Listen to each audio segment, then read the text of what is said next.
They just approve purchase of shares and then people lose jobs.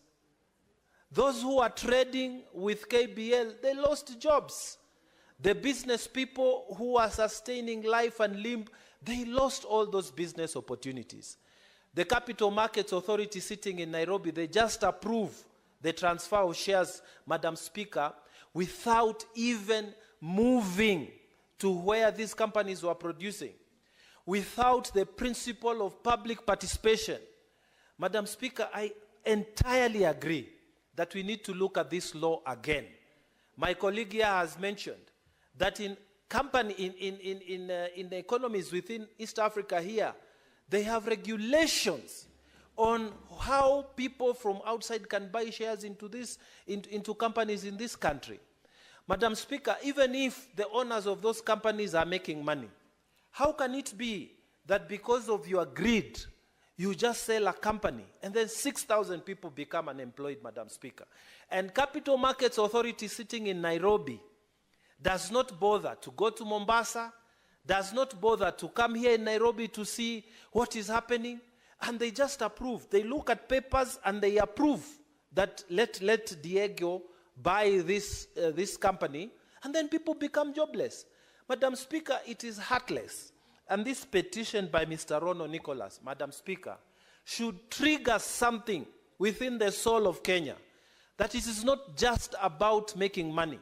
Even the people who start companies, it is not just about making money. The employees must be protected, Madam Speaker. People who are trading with those companies, especially when these companies become very big, Madam Speaker, they must be protected. And I really agree that we need to look afresh at the Capital Markets Authority.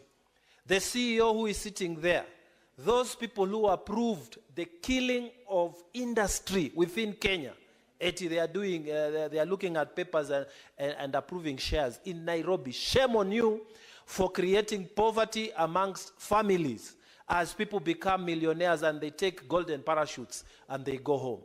Madam Speaker, I firmly agree that we need to look at the Capital Markets Authority Act and act on it so that we can protect the small people who are making a living out of these companies that are traded and shares are changed, and then effectively companies are killed.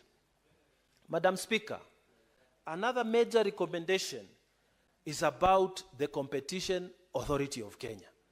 Madam Speaker, I've had the fortune of serving at the Regional Authority on Competition Matters. I have served as a commissioner for 6 years in COMESA Competition Commission.